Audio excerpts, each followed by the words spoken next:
Bienvenido a Aprende Derecho, el aprendizaje de los grandes abogados.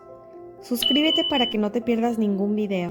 Como todo sistema, el inquisitivo se conforma por un conjunto de características interrelacionadas, pero su mayor peculiaridad radica en la concentración de funciones en el gobernante. Así, la misma autoridad realiza las funciones de investigación, acusación y juzgamiento, teniendo la atribución de la persecución penal pública. En este sistema se privilegia el principio de presunción de culpabilidad, el cual implica que la persona a quien se atribuye la comisión de un delito adquiere la carga de probar su inocencia en un intrincado camino regido por la secrecía, por medio de un trámite eminentemente escrito,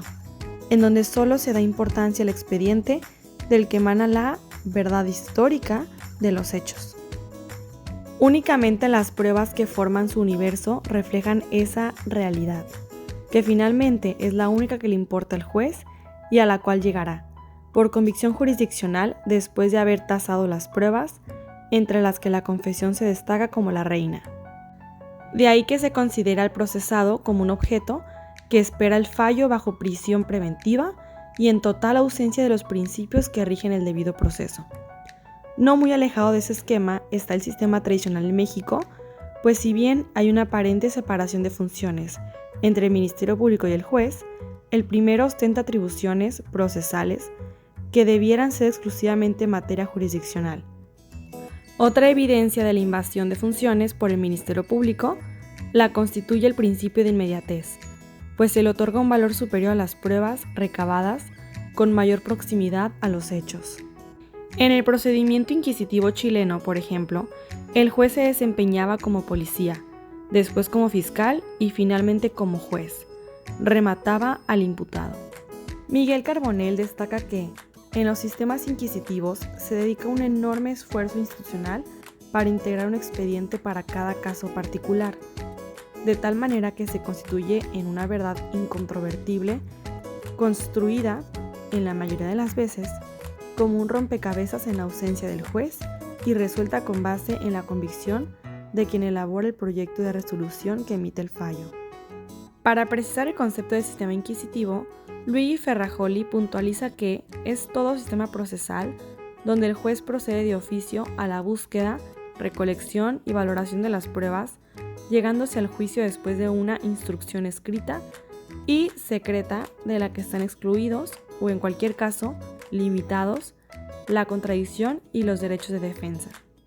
Por otro lado, el sistema acusatorio, su principal característica de este sistema radica en que las funciones de acusar y juzgar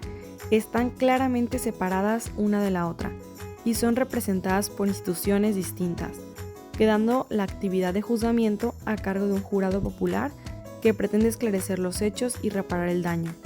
por medio de un procedimiento que se tramita en forma oral, excepcionalmente en prisión preventiva, originado por una acusación popular, donde el imputado es considerado como persona y de quien se presume su inocencia hasta en tanto no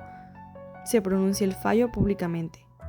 Asimismo, la convicción del juzgador se obtiene mediante la libre valoración de la prueba. Cabe mencionar que en este sistema existe la posibilidad de resolver la controversia mediante la aplicación de mecanismos alternativos de solución de conflictos, que garantizan una efectividad respecto del objeto que persigue el proceso y que se alejan con mucho de la concepción inquisitiva del castigo. Ferrajoli define este modelo como todo sistema procesal que concibe al juez como un sujeto pasivo rígidamente separado de las partes y al juicio como una contienda entre iguales iniciada por la acusación, a la que le compete la carga de la prueba, enfrentada a la defensa en un juicio contradictorio, oral y público y resuelta por un juez según su libre convicción.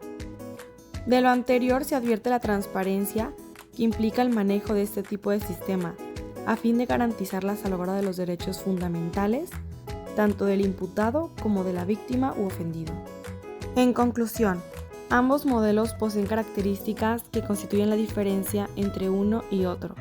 derivadas de la época y naturaleza de su desarrollo.